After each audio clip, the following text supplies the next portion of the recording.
Vamos a orar. Vamos a estar puestos en pie. Vamos a orar. Señor, delante de tu presencia estamos una vez más en este día. Primeramente, Señor, reconociendo que tú eres Dios por los siglos de los siglos. Gracias, Señor, por habernos traído en esta noche aquí. Vamos a aprender de tu palabra, Señor. Que tu Espíritu Santo nos ministre poderosamente. Que podamos vivir, Señor, tu palabra. Que tú produzcas en nosotros el querer como el hacer. Y llévanos, Señor, a través de tu Espíritu Santo, a aprovechar al máximo el tiempo que tú nos has dado. Que no sabemos cuándo termine sobre esta tierra. Pero cada segundo del día lo queremos vivir para tu gloria. Mira a los que vienen de camino. Aligera sus pasos, Señor, para que juntos podamos ser ministrados por tu Espíritu Santo. En el bendito nombre de tu Hijo amado Jesucristo oramos. Amén. Amén. Mis hermanos, yo voy a dar una breve introducción al capítulo 13, que ya entramos en el aspecto práctico, ¿verdad? De cómo evangelizar y cómo presentar el plan de salvación, las distintas estrategias que existen. Pero quiero dar un breve repaso antes de que podamos entrar de lleno en ese capítulo 13. Es el penúltimo del libro que usted tiene en sus manos. Y quisiera comenzar preguntándole, ustedes saben cómo yo doy las clases, haciéndole varias preguntas. ¿Es Jesús el único camino al Padre? Amén. ¿Por qué esa contestación es sumamente importante y tiene que ser categórica? ¿Es Jesús el único camino al Padre, a Dios? Porque ustedes creen que esa pregunta y la contestación a esa pregunta es categórica. No es por obra, porque es el único camino. ¿Quién lo dijo? ¿Quién dijo que es el único camino? Él mismo lo dijo. Juan 14:6. Ahora, pero ¿por qué es fundamental el contestar correctamente esa pregunta? Y usted dirá, mire, pastor, no le dé tan duro a esto. Pero yo le voy a decir con todo el respeto que ni el Papa ha podido contestar esa pregunta.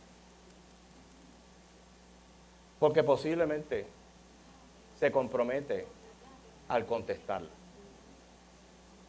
Y precisamente hay una gran controversia en estos días con ciertas declaraciones que han hecho los políticos y que ha hecho el Papa recientemente. Hace unos cuantos años, a un pastor bien renombrado en Estados Unidos, que tiene un ministerio, tiene un coliseo donde se reúnen posiblemente más de 20,000 personas los domingos, en uno de los programas más famosos de entrevista en Estados Unidos, le hicieron esa pregunta y no pudo dar una contestación. Y usted dirá, ¿pero por qué? Bueno, porque es que cuando nosotros hablamos de Cristo, nos comprometemos.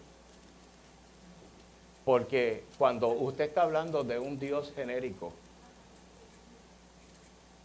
todo el mundo está dispuesto a escucharlo. Pero cuando usted lo confronta con la verdad de Jesucristo, es la piedra angular, es la piedra de tropiezo.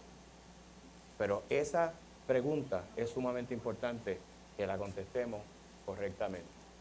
Y hay una serie de preguntas que una vez resolvamos los problemas técnicos allá, quisiera ir sobre ellas. Se las voy a decir rapidito para entrar de lleno a la clase. ¿Por qué deberíamos nosotros como cristianos desear que el Evangelio llegue a todos los confines de la tierra?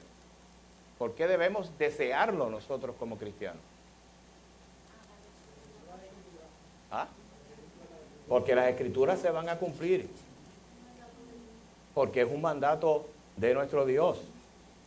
Porque esa es la misión que nosotros tenemos. Y de hecho, de eso es que hemos estado hablando en los últimos meses aquí en la clase. Y entonces, otra pregunta que quiero hacer. ¿Realmente las personas necesitan tener fe para creer en Jesucristo? ¿O se puede creer en Jesucristo sin tener fe? No. Sumamente importante esas contestaciones. La palabra lo dice con toda claridad, ¿verdad? Que sin fe es imposible agradar al Señor, sin fe es imposible conocer al Señor. Ahora, la última pregunta. ¿Y cómo se produce esa fe? Por el oír la palabra de Dios. Porque es una obra espiritual. Porque la produce el Espíritu Santo. Porque para usted evangelizar, usted tiene que tener una contestación clara de cada una de estas preguntas. Porque si no conocemos las Escrituras, si no conocemos la verdad del Evangelio, entonces, ¿qué Evangelio vamos a presentar? Porque por ahí hay muchísimos falsos evangelios. Evangelios seudónimos, ¿verdad? Salpicados con el error, salpicados con las emociones. Si no le damos contestación correcta a esta pregunta, se nos va a ser difícil entonces evangelizar y llevar el evangelio de Cristo. Habla cualquiera.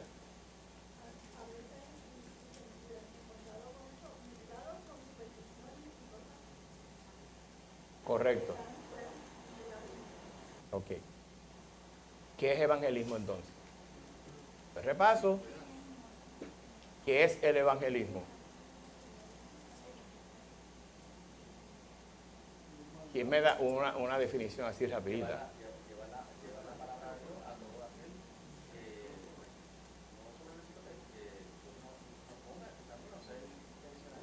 Ajá. Ok. ¿Algo más?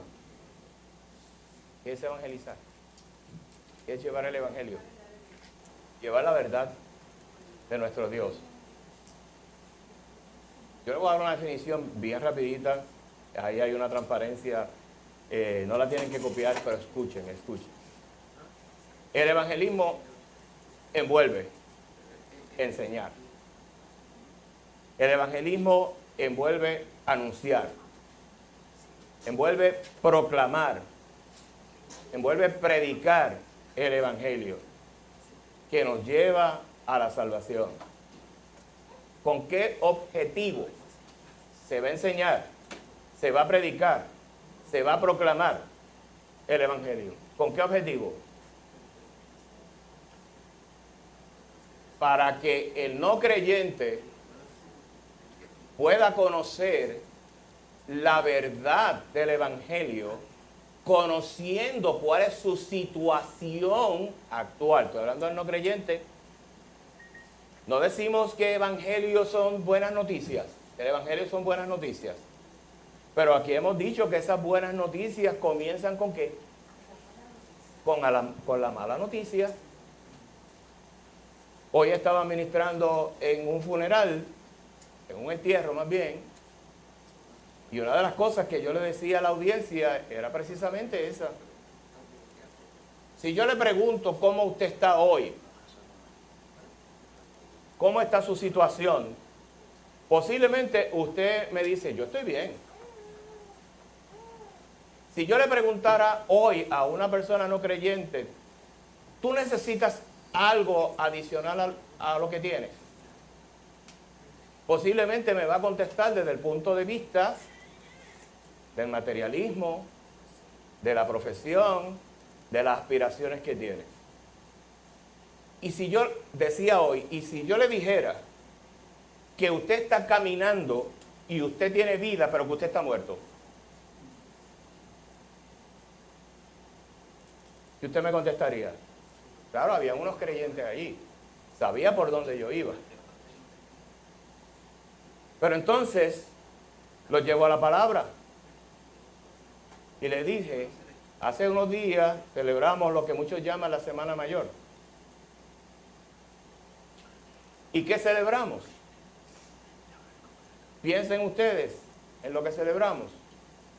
¿Celebramos la muerte o celebramos la vida? Celebramos la vida. Pero sin muerte no hay resurrección.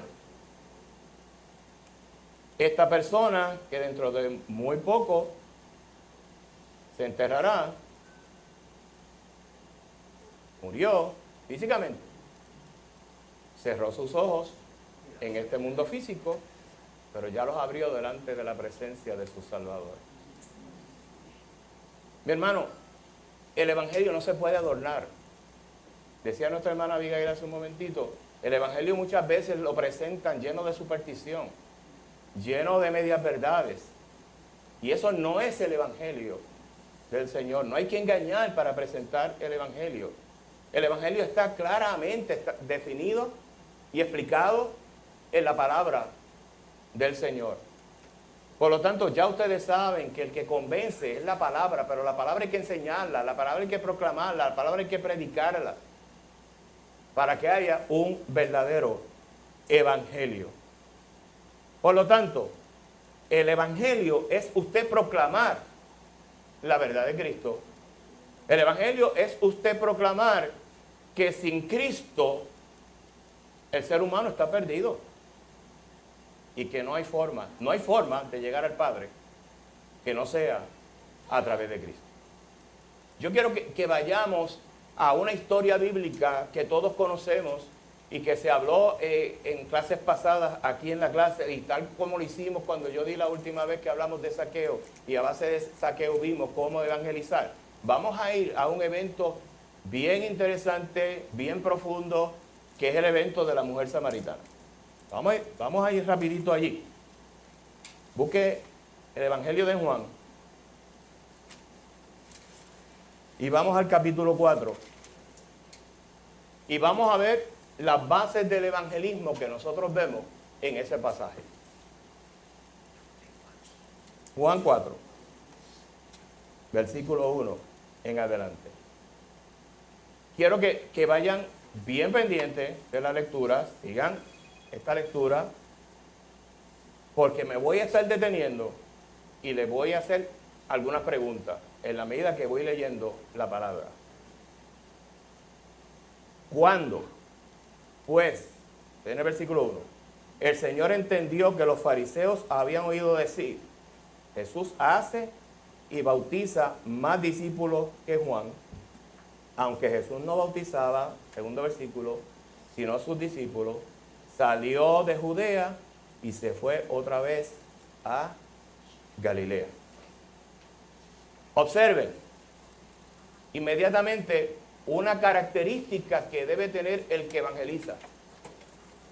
Cuando Jesús dice ahí, escuchó lo que estaban diciendo, ¿bien?, los fariseos, Jesús no entró en controversia con los fariseos.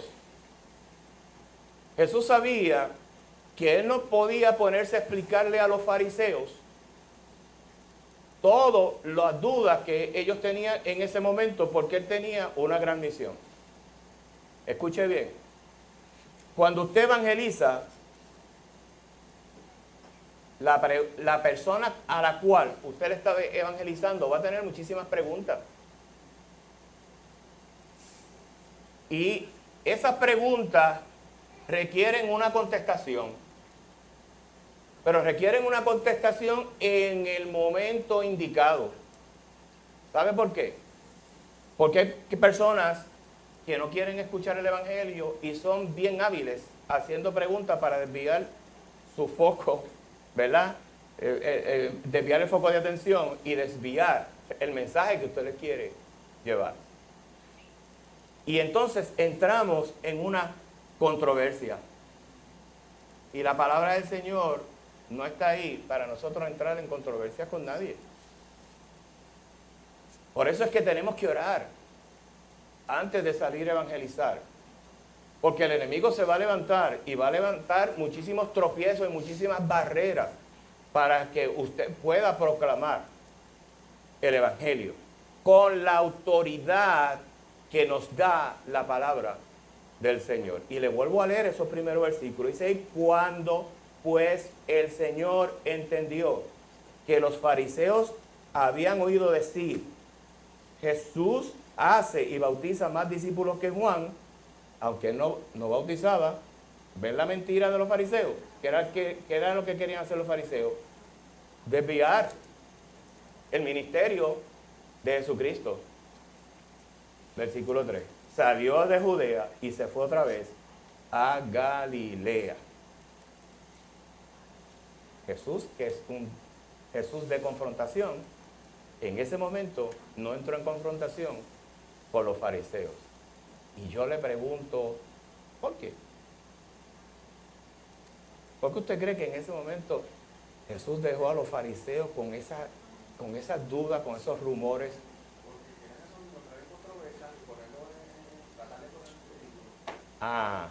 Porque él tenía una misión. ¿Qué hizo? Él se enfocó en su misión.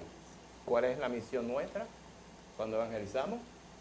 No entrar en controversia, simplemente llevar la palabra del Señor. Y mire cómo yo sé eso. Leamos el versículo 4. Y le era necesario pasar por Samaria. ¿Qué representaba Samaria para un judío? ¿Lo recuerdan? ¿Qué representaba Samaria? ¿Quiénes vivían en Samaria? Unos impíos.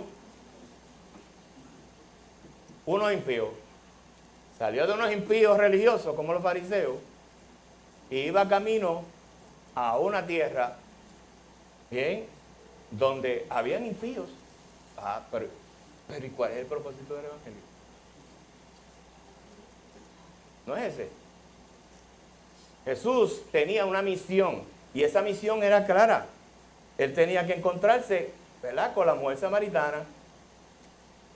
Usted podrá decir, para añadirle un título bien hermoso, había una cita divina de parte de Jesús con la mujer samaritana. Pero ¿quién buscó a quién? Cristo la buscó a ella. Él salió donde estaba y sabía que iba a entrar en controversias también, porque recuerden que samaritanos y judíos no mezclaban, no se llevaban. ¿Ok? No le importó eso al Señor. Para cumplir su misión, Él no dijo, eso es un sitio difícil, que lo pudo haber evitado. Usted está en su casa y viene y le tocan las puertas los amigos testigos de Jehová. ¿Y qué usted hace? Esa respuesta es sumamente importante.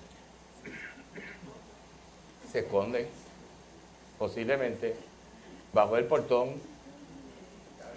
Los vio que venían por allá y usted se puso a dar vuelta por toda la urbanización para no llegar a su casa, porque estaban casi llegando a su casa. Lo menos que usted se puede imaginar es que posiblemente Dios está obrando de tal manera para que esas personas tengan un encuentro con una persona que se siente con ellos sin entrar en controversia y le aclare dudas que ellos puedan tener. Porque ellos comienzan haciendo preguntas. Ahora, sigo con la mujer samaritana. Y le era necesario pasar a Jesús por Samaria. Así que Jesús no evitó lugares difíciles. Eso es la enseñanza que quiero que vean. No evitó lugares difíciles. Él fue directamente a cumplir con su misión. Versículo 5. Vino pues a una ciudad llamada Sicar, junto a la heredad que Jacob dio a su hijo José. Y estaba allí el pozo de Jacob. Entonces Jesús, cansado del camino, se sentó así junto al pozo. Y era como la hora sexta. ¿Usted sabe cuál es la hora sexta? La hora del mediodía. ¿Ok? Mediodía. Oiga, ¿cómo estaría el sol a esa hora? ¿Cómo usted sabe que estaba bien fuerte el sol? Porque ¿dónde se sentó él? En el pozo. ¿Y qué le pidió a la mujer samaritana cuando la mujer llegó? Agua. Ok, por eso es que yo sé, no estoy especulando. No necesariamente porque eran las 12. Es que a esa hora, en un desierto, ya ustedes se pueden imaginar los grados de temperatura que hay allí. ¿Ok? Ahora, los quiero ir llevando poco a poco. ¿Cómo se sentía Jesús? Posiblemente en la ciudad de los samaritanos. Y ahora se le acerca una mujer. Se tiene que conocer el trasfondo de los judíos. ¿Qué representaba una mujer para un rabí? Un gran reto. ¿Qué representaba para un rabí estar solo con una mujer? En un sitio apartado, y usted dirá, pero eso era un pozo donde iba mucha gente. No, pero no a las 12. Porque las mujeres iban o bien temprano en la mañana o bien tarde. Por lo tanto, observe lo siguiente. Jesús no evadía por el qué dirán, por lo que pudieran pensar otras personas. Y sabemos en el relato que cuando se acercan los discípulos se extrañaron que Jesús estuviera hablando con una mujer. Por lo que acabamos de decir, el Señor nos rehuía las situaciones difíciles. ¿Ok? ¿Qué tenemos que hacer nosotros cuando evangelizamos, cuando nos cierran las puertas? ¿Qué tenemos que hacer cuando una persona dice, yo no tengo tiempo para escuchar? Y no tengo tiempo para escuchar posiblemente, y ahí siguen, con esas loqueras, etcétera, etcétera. ¿Qué usted tiene que hacer? Seguirle largo. ¿Qué le dijo Jesús a aquellos discípulos 70 que él envió? Otras puertas, sacudan el polvo. Y usted siga orando por ese hogar que usted pasó de largo. ¿Está bien? Pero, por favor, usted no lo coja personal, ni se sienta incómodo con la reacción de otros, porque usted está trabajando para el reino. Usted se debe al Señor. Su identidad está en Cristo y en nadie más. ¿Ok? Jesús no tan solo no obviaba los sitios difíciles ni las personas difíciles, sino que Jesús fue al encuentro específicamente de esa mujer. Ahora, ¿cómo vemos el evangelio ahí? ¿Cómo se inicia la conversación de Jesús y la mujer? ¿Quién comenzó? Jesús. ¿Qué hizo Jesús? Le pidió agua. ¿Qué le contestó a la mujer?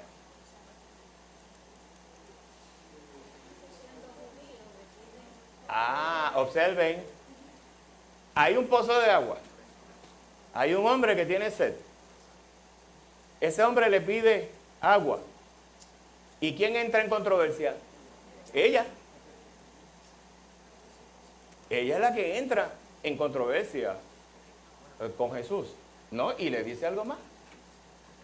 Cuando Jesús le dice, mira, si supieras quién te habla y con quién tú estás hablando, serías tú el que le pediría agua. ¿Y qué le dijo ella para seguir con la controversia? ¿Y con qué tú la vas a sacar? ¿Se dan cuenta? Y ahí ese fue el momento de presentarle la verdad del evangelio y de quién era aquella mujer. ¿Se presentó Jesús como el Mesías? ¿Aquella mujer? Sí. ¿Le dijo a Jesús quién era él? Mira, perdóname, iba a añadir algo ahí que me llamó la atención. Que cuando Jesús le pide agua, dame de beber, y ella le dice, pero ¿cómo tú siendo judía me pides a mí de beber? Yo entiendo que ella ahí entró, ella estaba a la defensiva. Y si ella estaba a la defensiva, muchas veces cuando nosotros presentamos el evangelio, la gente se pone a la defensiva. Sí. Eso es una característica porque muchas veces cuando tú vas a presentar el evangelio, hablarle a alguien, rápido se va a poner a la defensiva y se va a entrar muchas veces en controversia y no va a quererte oír. Eso es bien característico. Correcto. ¿Qué hizo Jesús? ¿Se molestó? ¿Perdió el control? ¿Le habló con amor? Ahora, escuche bien, para seguir con lo que decía Abigail ahorita, hubo algo sumamente importante que nosotros tenemos que hacer cuando estamos evangelizando. Jesús la confrontó. ¿Cómo? ¿Recuerdan cómo la confrontó? ¿Qué le dijo él? Que si fuera a buscar ¿quién? A su marido. ¿Y qué le contestó ella? Le abrió el pedigrí, le dijo todo el trasfondo. No, marido no tengo. Con eso nada más abrió su historia. Con eso nada más se hizo vulnerable. ¿Se dan cuenta que nosotros tenemos que pedirle al Señor que nos dirija para que nosotros nos demos cuenta en qué momento es que realmente nosotros vamos a presentar el Evangelio y le vamos a decir a una persona que está muerto en sus delitos y pecados? Ese es el choque más grande. Porque si usted no puede evangelizar de la manera correcta, usted está perdiendo el tiempo. ¿Estamos claros? Esa confrontación, tarde o temprano, tiene que venir. Y tenemos que enseñarle a la persona, por la palabra, que está perdida en sus delitos y pecados. ¿Ok? Ya mismo voy a entrar en cómo hacer eso. Ok. Vamos al versículo 39 y ver lo que ocurrió. ¿Quién me lee el versículo 39?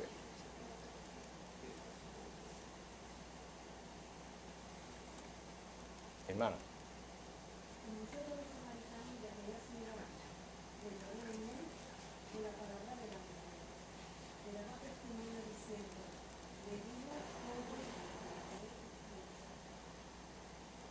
¿Eso fue cierto?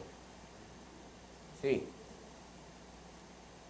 Y muchos de los samaritanos de aquella ciudad creyeron en él por la palabra de la mujer. ¿Usted sabe cuánto valía la palabra de la mujer en esa cultura hebrea?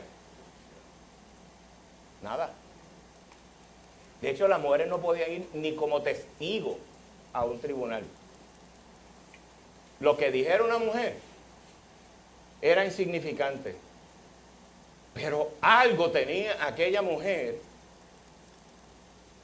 que logró que aquella gente la atendiera, la escuchara y que Dios obrara en la vida de aquellas personas. Entonces tenemos que ver algo sumamente importante. Después que me confrontan, y me confrontan de esa manera, y me retratan mi realidad, me han desarmado. ¿Y qué es lo próximo que yo voy a decir? Mira, ya no tengo más defensas.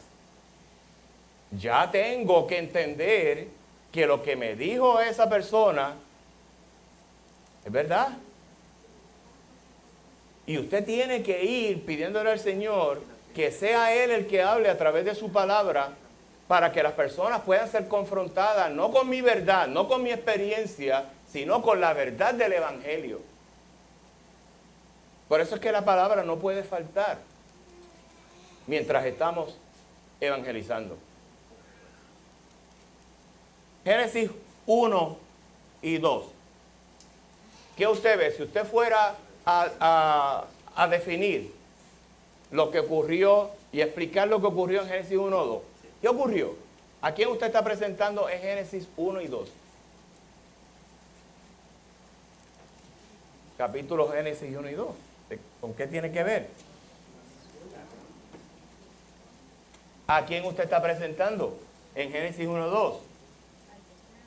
Al Dios creador. ¿Ok? ¿Y cómo era todo en esos primeros 2 capítulos? Dice que era bueno. Todo era excelente. Todo era perfecto. Si usted no presenta al Padre de esa manera, como Dios creador, y si usted no le presenta al mundo que lo escucha y ese inconverso que lo está escuchando, que en el principio cuando Dios creó, hizo todo perfecto, hemos perdido el pie para nosotros poder evangelizar correctamente. ¿Por qué? Porque tenemos que presentar a un Dios que es perfecto. Tenemos que presentar a un Dios que es justo. Tenemos que presentar a un Dios que es santo. Por eso es que el evangelio comienza con Dios. ¿Lo van viendo? ¿Ok? Porque ¿qué cree mucha gente no creyente en el mundo? ¿A quién le echan la culpa cuando ocurren los desastres? Ustedes han escuchado personas decir, ¿dónde estaba Dios cuando estaban asesinando a esos niños? Y usted sabe que el Señor estaba en el mismo lugar que siempre ha estado, su trono. ¿Eh? Pero usted le tiene que presentar a las personas que Dios es un Dios, ¿bien?, que es perfecto, que es justo y que es santo. ¿Y por qué esos atributos son importantes? Para usted poder entrar entonces en el capítulo 3 de Génesis. ¿Lo van viendo? ¿Ha tenido experiencia?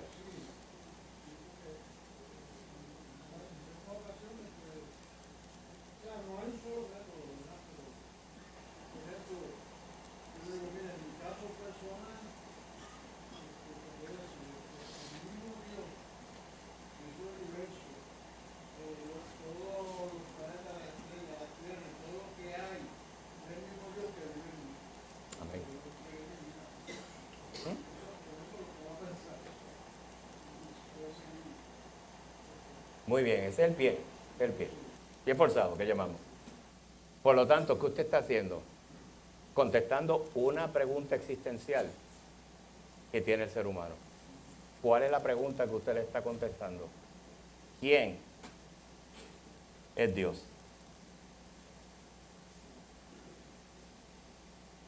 Pregunta sumamente importante, que usted inmediatamente cuando esté evangelizando quede bien claro. ¿Quién es Dios? Porque usted no está presentando, como yo decía ahorita, a un Dios genérico. Usted no está presentando a un Dios de los múltiples dioses que tiene el hinduismo. Usted está presentando al único y verdadero Dios. Esa pregunta usted la está contestando cuando usted logra explicar con toda claridad, ¿verdad?, cuáles son los atributos de Dios. Y simplemente con coger el Génesis 1 y 2, ya usted puede contestar esa pregunta. Ahora, vamos al capítulo 3 de Génesis. ¿Y qué encontramos en el capítulo 3 de Génesis? La caída. Ajá. Déjame ver si puedo. La caída. ¿A quién usted va a presentar ahora en la caída? Olvídese del diablo, deja al diablo tranquilo. No le dé parte ahí. ¿A quién usted va a presentar? Al hombre. Y usted va a contestarle a esa persona, ¿quién es el hombre? ¿Y qué es el hombre? ¿Ok? Así es que el otro elemento bien importante es este. ¿Y cómo me ayuda Génesis 3:15? Porque ahí está la contestación de quién es el hombre, qué hizo el hombre, ¿verdad? ¿Y por qué era bien importante que usted aclarara quién era Dios? Porque ¿qué hizo el hombre? Voy a dejar tranquila a la mujer. ¿Qué hizo el hombre? ¿Qué hizo el hombre? Pecó. ¿Y por qué Dios no podía tolerarle un pecadito, una fruta que se comió allí? ¿Por qué? Porque Dios es perfecto. Porque Dios es justo. Porque Dios es santo. ¿Bien? No, definitivamente. Así es que usted le presenta a la persona, pues, quién es el hombre y qué el hombre ha hecho para estar separado de Dios. Y ya usted va contestando que el único camino a esa reconciliación con Dios, tiene que haber algo que me ayude a mí, que caí de la gracia de Dios, que soy pecador. Tiene que haber algo que me ayude a mí a reconciliarme con ese Dios.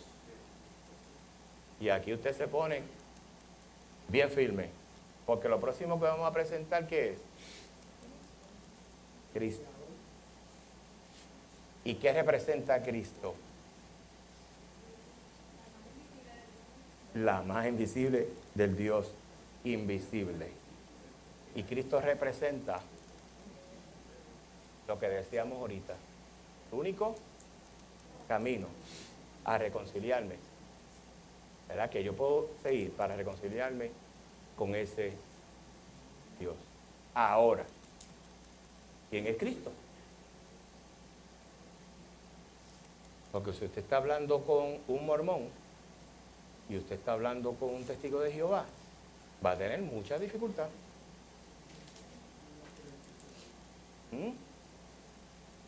¿Se dan cuenta?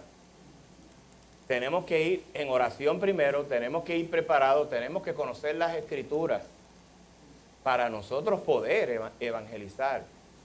Nadie tiene un sello aquí que diga, mira, yo soy de tal religión. Porque, mire, es bien fácil trabajar con un ateo. Bien fácil. Pero manejar una de estas personas que están indoctrinados y adoctrinados no es fácil. ¿Ok? Por eso es que tenemos que prepararnos. ¿Okay? ¿Quién es Cristo entonces? Algo sencillito que usted le puede decir a la persona cuando está evangelizando. Ya le presentamos a Dios, le presentamos el pecado del hombre y cómo introducimos a Cristo ahora. Es el mediador. ¿Ok?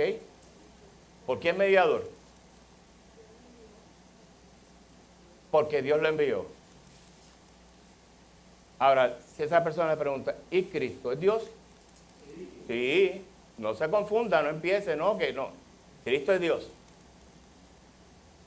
Pero el que murió en la cruz del Calvario fue la segunda persona de la Trinidad. ¿Ok? Porque es posible que esa persona le diga, pero si era Dios el que estaba muriendo, pero sufrió Dios. ¿Usted nunca ha escuchado eso? Pero si él sabía todas las cosas, ¿por qué tuvo que morir? No, usted tiene que explicarle bien breve, quién es Cristo. ¿Ok? Y que fue enviado. Y que no fue entregado por los romanos ni por el oficialismo judío. Fue entregado por el mismo Dios. ¿Y por qué lo hizo? Juan 3:16. ¿Se dan cuenta? Y lo hizo por amor. Y esa persona te puede decir, pero él me amó. Aunque yo estoy haciendo todo esto, la mujer samaritana, ¿qué está empezando a ocurrir con esa persona? Se está empezando a confesar, se ha empezado te está diciendo lo que él ha hecho. ¿Y usted cree que con el orgullo que tenemos los seres humanos, eso va a salir así porque sí? Usted se puede dar cuenta inmediatamente cuando una persona comienza a confesar lo que ha hecho, el Espíritu Santo ya comenzó hace rato a obrar en la vida de esa persona. Y eso nos debe dar a nosotros alegría, satisfacción y decir, Señor, ayúdame a terminar con esto. Ayúdame a presentarte a ti como Salvador. Usted le presentó a Cristo. ¿Ok? Pero nos falta algo. Entonces ahora, usted está buscando algo que solamente Dios puede producir. ¿Cuál es la última etapa del evangelismo? Dios, hombre, Cristo. Respuesta. Le pregunto, ¿se puede ver de forma inmediata? ¿Se podría ver de forma inmediata? Sí, bueno, sí. Podría, sí, que la persona diga sí. Y la persona, me arrepiento, mira, reconozco que yo soy un pecador, me arrepiento de mis pecados, reconozco que lo que tú me has dicho es cierto, que solamente a través de Cristo. Y puede haber una respuesta como la mujer samaritana.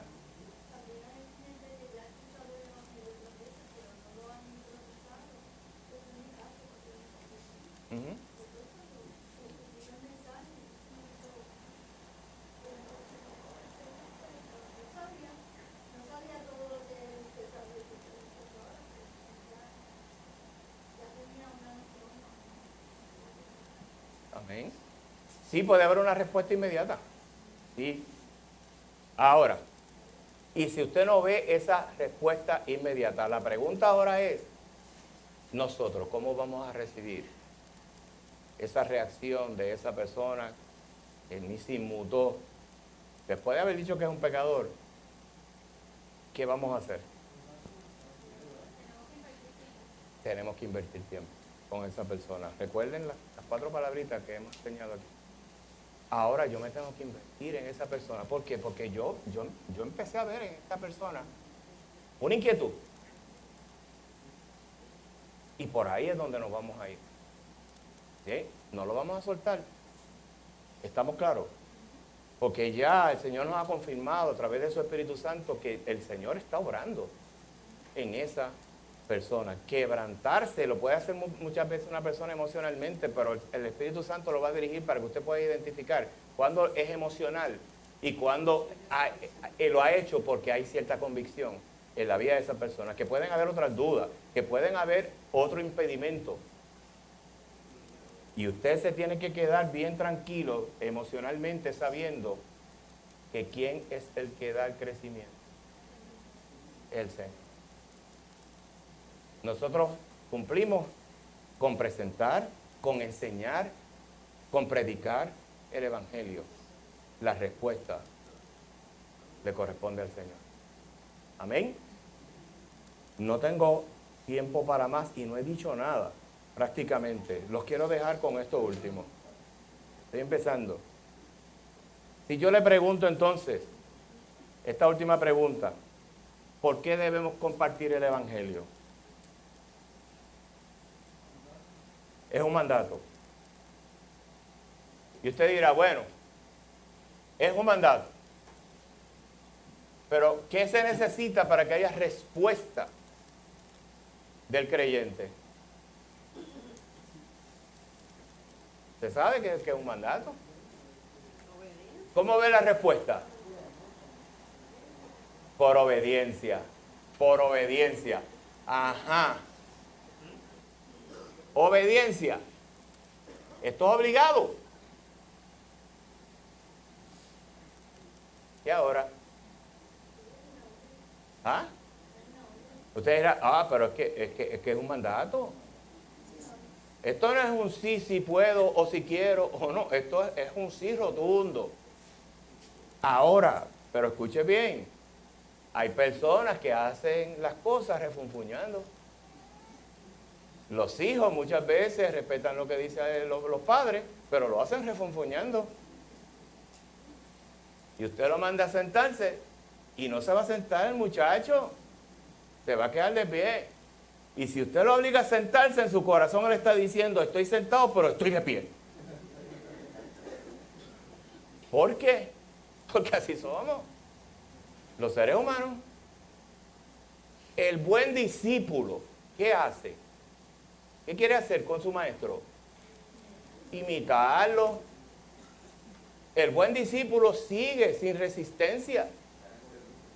Porque esa es obediencia. Una obediencia genuina, una obediencia espontánea, una obediencia que fluye. Hay algunas veces que vemos esa obediencia en una persona que no estoy de acuerdo. ¿Y dónde en la Biblia dice que el Señor es democrático? O que levante la mano la mayoría, a ver si yo voy a hacer algo. En ningún lugar. La Biblia te dice que hay unos mandatos que si tú eres discípulo, eso va a fluir en ti y tú vas a ser obediente. Tan sencillo como eso. Que las consecuencias. Bueno, es que las consecuencias, mira, el Señor te las advirtió también. Las consecuencias están advertidas. ¿Usted se cree que muchos de estos cientos de miles de misioneros que han muerto y que seguirán muriendo, lo hacen simplemente por morir y decir, pues mira, morí? No, lo hacen por obediencia. Y usted nunca se ha preguntado cómo un mártir puede estar delante de un equipo de fusilamiento donde se le está exigiendo que niegue su fe y esa persona se mantiene firme y dice, yo no voy a negar mi fe. ¿Qué usted cree que está pasando en la vida de esa persona? ¿El Señor lo ha dejado solo en ese momento? No. Pues el Señor sabe que si nos deja solo, olvídese, vamos a huir como es. No, el Señor está fortaleciendo a esa persona en medio de ese dolor y de ese sufrimiento o de esa decisión que ha tomado por seguir a Cristo. ¿Cuesta seguir a Cristo? Sí, sí cuesta. ¿Ok? Por lo tanto, mi hermano, el segundo aspecto bien importante. ¿Por qué necesitamos evangelizar? Por obediencia. ¿Pero qué otra razón me pueden dar? Bíblica. Y si me da la razón bíblica, yo le digo, ya, eso es. Además de obediencia, un mandato.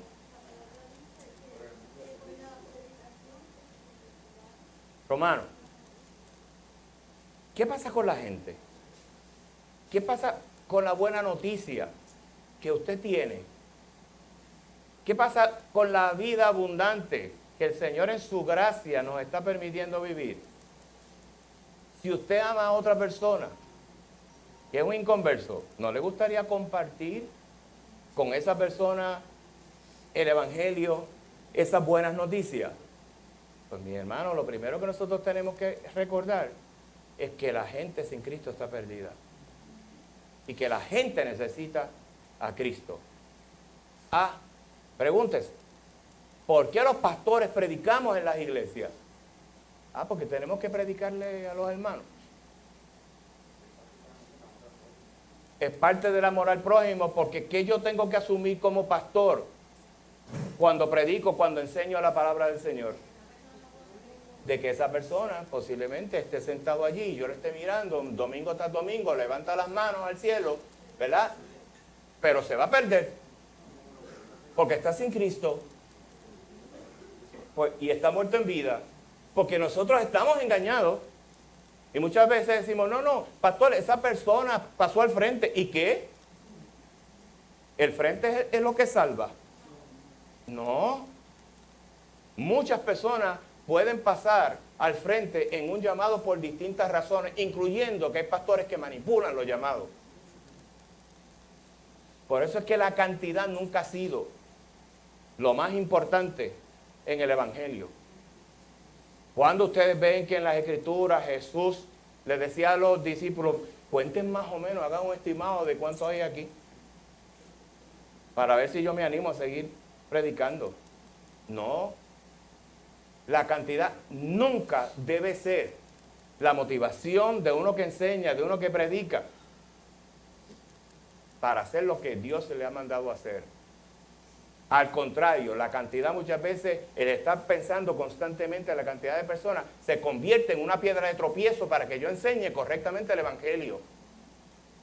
Porque la persona pecadora que viene a una iglesia y está perdido, sin fe, sin esperanza y sin consuelo, pero está sentado ahí y yo empiezo a adornar el Evangelio, que yo estoy haciendo, condenando a esa persona a vivir una vida desastrosa en el infierno.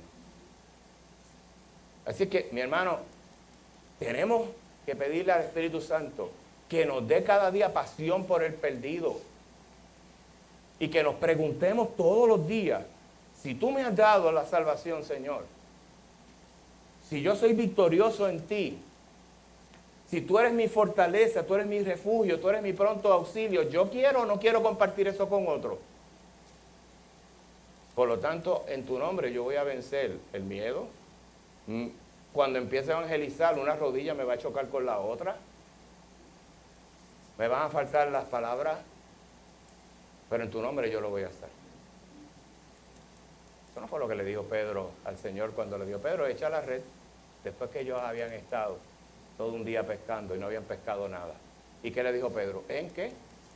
En tu nombre yo voy a echar la red. Pregunta. Por lo tanto, En respuesta a la pregunta que usted de por qué nosotros tenemos la obediencia de ir a predicar el Evangelio, como estamos hablando, es porque pues sabemos que hay personas sin Cristo y tenemos que presentarle el Evangelio para que ellos puedan ver la necesidad de un Salvador en su vida y puedan volver su mirada hacia Jesús. Amén. Amén. ¿Para qué otra cosa evangelizamos? ¿Quién se va a llevar la gloria? Señor. Evangelizamos para la gloria de Dios. Es decir, Señor, gracias por permitirme servir en tu reino. En lo poco quiero ser fiel, porque en lo mucho tú me pondrás. Pero todo lo que ocurra es para tu gloria. Y la pregunta ahora, si sabemos que debemos evangelizar, porque es un mandato, que debemos compartir el evangelio si realmente somos obedientes, si sabemos que la gente está perdida y si sabemos que Dios recibe gloria a través de la predicación del evangelismo, la pregunta es, ¿por qué no compartimos nuestra fe? ¿Por qué si hacemos un sondeo en las iglesias y preguntamos, ¿hay estadísticas para eso? Ustedes saben que a mí me encantan las estadísticas y las tengo. La pregunta es, ¿a cuántas personas tú les has evangelizado en los últimos meses? ¿A cuántas personas les has hablado de Cristo? No me tienen que contestar. Pero te voy a hacer esta otra pregunta. ¿Cuántas oportunidades ahora el Espíritu Santo te está mostrando que tú has perdido por temor, por el miedo que nos paraliza? Porque quiero evitar confrontaciones,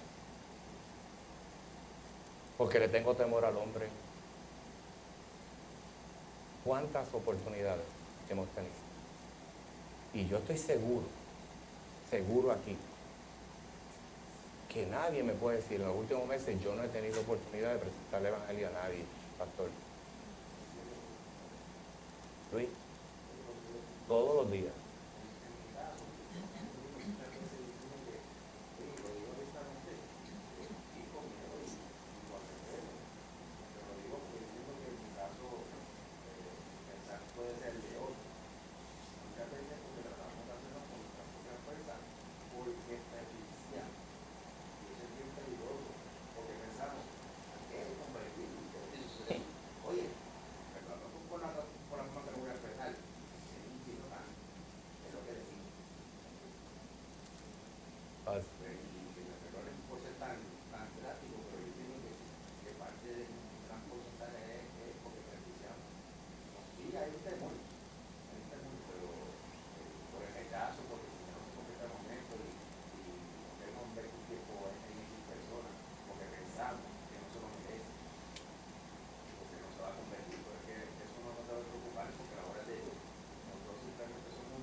Eso ame.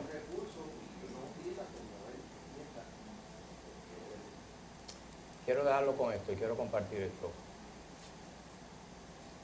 Nunca pierda la oportunidad de evangelizar. ¿Sabe lo que podría ocurrir? Siempre Dios, si esa persona ya está en el plan de Dios, siempre el Señor va a levantar a otra persona que le predique el evangelio. No le va a enviar un ángel, por si acaso. Le puede enviar a angelito, pero a un ángel no. ¿Estamos claros? Porque esa misión nos corresponde a nosotros. Y eso usted está claro, bíblicamente, eso es así. Pero por favor, yo le voy a decir esto porque mi esposa y yo hemos estado por muchos años orando al Señor. Porque tuvimos la oportunidad de presentarle el evangelio a una persona que tuvimos al lado de nosotros en un avión. Un viaje de 2 horas y media. Que lo conocíamos. Y que por la razón de que estábamos, especialmente yo, en aquella época del COVID, ¿lo recuerdan? Venía con una monja, pero que eso era terrible. Me escudé detrás de la monja para no hablarle de aquella persona. meses después, la persona joven falleció sin Cristo. Y ha sido una interrogante que nosotros lo hemos presentado al Señor, pero de vez en cuando, pues ya usted sabe, viene ese pensamiento, tenemos que decir, Señor, yo quiero renovar mi mente, como dice Pablo en Romanos, con la verdad del Evangelio. Pero es gracias, hermano, eso duele, eso duele. ¿Ven? Le estoy diciendo, esa es mi experiencia, y la experiencia de mi esposa. Y oramos intensamente por el perdón del ¿sabes? Porque nos sentimos en muchas ocasiones que le fallamos al Señor, ¿verdad? Así es que eso duele. Y no quisiera, ¿verdad?, que nadie pasara por eso. Porque hoy día, escuche bien, con esto termino, hay muchas personas preguntando, ¿dónde está esta persona? ¿Dónde está mi familiar? ¿Dónde está aquella otra persona? ¿Murió sin Cristo? Bueno, usted sabe que la salvación le pertenece a Jehová, pero el enseñar, predicar, evangelizar, me corresponde a mí. Y queremos gastarnos para el Señor. Que así nos ayude Dios. Hermano, iba a decir algo.